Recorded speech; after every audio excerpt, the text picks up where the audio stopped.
Kumusta na kayo mga mag-iliw kong taga-subaybay? Sana nasa mabuti kayong kalagayan dyan. Ang pinakatampok ng kwento natin ngayon ay ang totoong kwento ng tunay kong karanasan noong ako'y nasa Signal, Taguig. Kung nga pala si Jess, kung tawagin sa Mindanao ay Sus. Nakatira ko noon sa Lower Bicutan, Taguig City. Ang kwentong ito ay hango sa totoo kong buhay, tunay na karanasan noong ako'y nasa Taguig.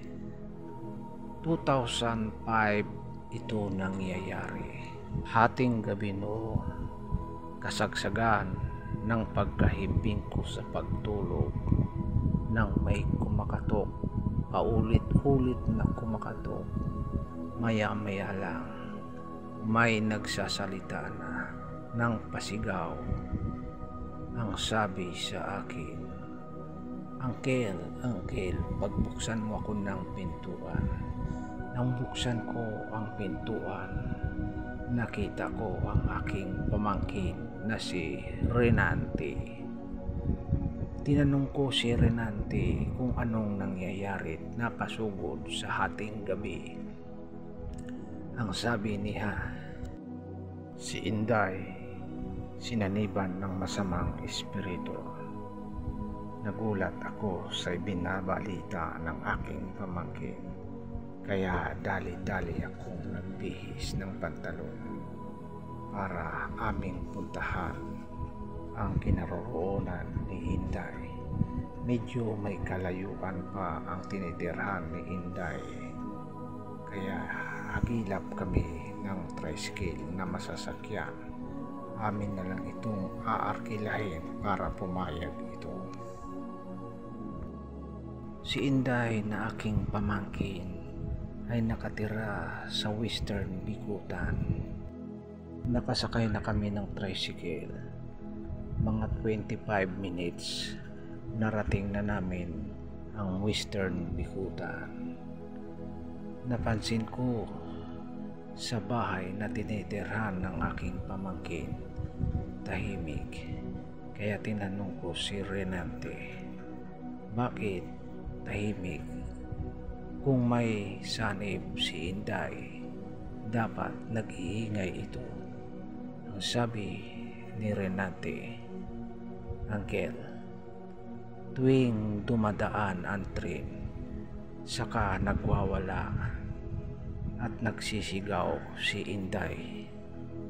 Kaya patuloy kaming lumalapit sa bahay na kung saan naroon si Inday. Nakita ko naman ang aking bayaw na si Udod. Kung tawagin ko'y Manoy Udod. Nakaluhod si Manoy Udod. Tila baga may inuusal. Si Manoy Udod ay may taglay na orasyon. Minsan mayroon din siyang napapagaling, nagagamot ng mga karamdamang hindi naintindihan ng mga doktor. Patuloy siyang nakaluhod, nag-uusal na siya lang ang nakakarinig. Inuusal niyang pabulong ang orasyon. Nang maramdaman ng aking bayaw na may tao nang malapit sa kanya, itinapos na niya ang kanyang pag-uusal o pagsambit ng mga orasyon nang mapansin niya ako. Manoy, anong balita? Yes, malakas ang sanib. Hindi ko kaya. Paulit-ulit na akong nakaluhod, nag-uorasyon, subalit hindi ko napapalayas. Lumapit na ako sa may pintuan. Dahan-dahan kong binubuksan ang doorknob para makapasok ako. Nang mabuksan ko na ang pintuan, nakikita ko na si Inday. Hawak-hawak siya ng aking mga pamangkin kasama ng aking kapatid na si Basti. Hawak nila ang mga kamay ni Inday, maging ang mga paa. Patuloy nila itong hinahawakan sapagkat mamaya-maya dadaanan naman ang tren. Sa oras na dumaan ang tren, sigurado magwawala at magsisigaw na naman si Inday. Tinanong ko ang aking kapatid na si Basti kung anong nangyayari. Ang sabi naman niya, hindi rin niya alam, basta bigla na lang. Noong una, nagkakasiyahan sila, tawanan na walang tigil na tawanan. Mamaya-maya nakikita na niya si Inday na nanahimik na at biglan lang nagsisigaw, nagwawala ang lakas-lakas ni Inday, kaya hinahawakan na nila. Bawat kamay may nakahawak, bawat paa may nakahawak, kasi gusto niyang lumabas sa tirahan nila. Tinanong ko sa kapatid ko kung nandyan si Kaliti. Si Kaliti ay isang diakonesa sa Iglesia ni Cristo.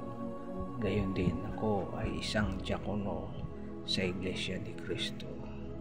Sa bawat may nagkakasakit sa aming kapatiran, malimit kaming pinapatawag o tinatawag para sila ay pahiran ng langis, sapagkat utos ng Diyos na kapag may nagkaroon ng karamdaman ay tawagin kaming mga may tungkulin.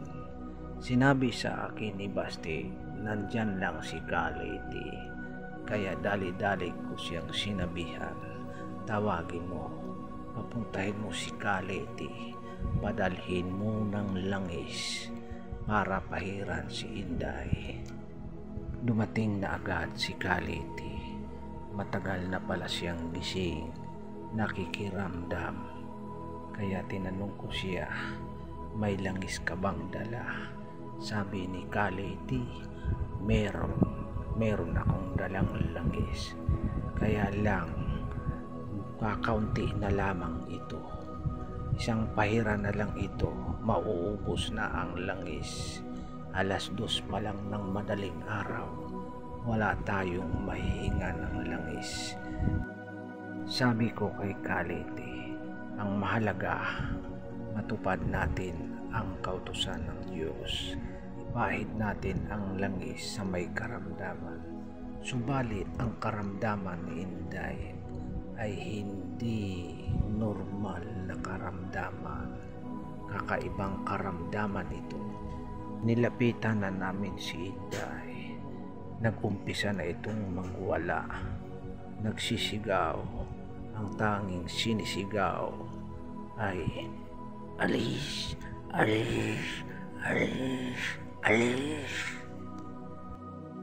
Kaya ipasa Diyos natin ang lahat. Siya ang tutulong sa atin. Siya ang magpapagaling. Ang sabi ko kay Kaliti, Kaliti, ikaw ang magpapahid ng langis. Ako ang mananalangin. Nilapitan na namin si Inday. Nag-umpisa na itong magwala. Nagsisigaw.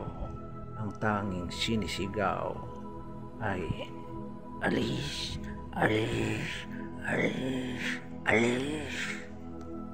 Hindi na boses babae ang boses ni Inday, boses lalaking nagagalit. Pilit kaming inaalis, subalit patuloy kaming lumalapit hanggang sa makarating ako sa may paanan. Nakatayo ako. Ang Kaliti naman ay sa bandang uluhan. Nakatayo ako. Bilin ko sa mga kapatid na naroon, huwag kayong didilat kapag tayo'y mananalangin. Hawakan nyo lang ng mahigpit ang mga kamay at paa ni Inday. Inumpisahan ko ng manalangin. Nag-umpisa na namang magwala si Inday. Nagagalit at pilit kaming pinapalis.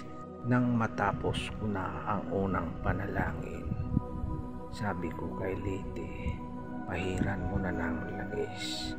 Pinahira na ng kaliti, unay sa ulo hanggang sa mga kamay at paa, at doon kitang-kita namin namimilipit si Inday. Tila baga nararamdaman ang sakit at sumisigaw ng galit, at pilit kaming pinapaalis. Subalit malakas pa rin ang aking pamangkin, patuloy na nagwawala sa kanyang sarili. Natapos na ang pagpahid ng langis, si Inday biglang nawalan ng malay. Kaya nag-umpisa na naman ako sa huling panalangin bilang pagpapasalamat sa Panginoong Diyos. Nanahimik na si Inday. Inaakala ng mga tao wala na ang sanib. Subalit tinitingnan kong maigi si Inday. Binuklat ko ang kanyang mga mata.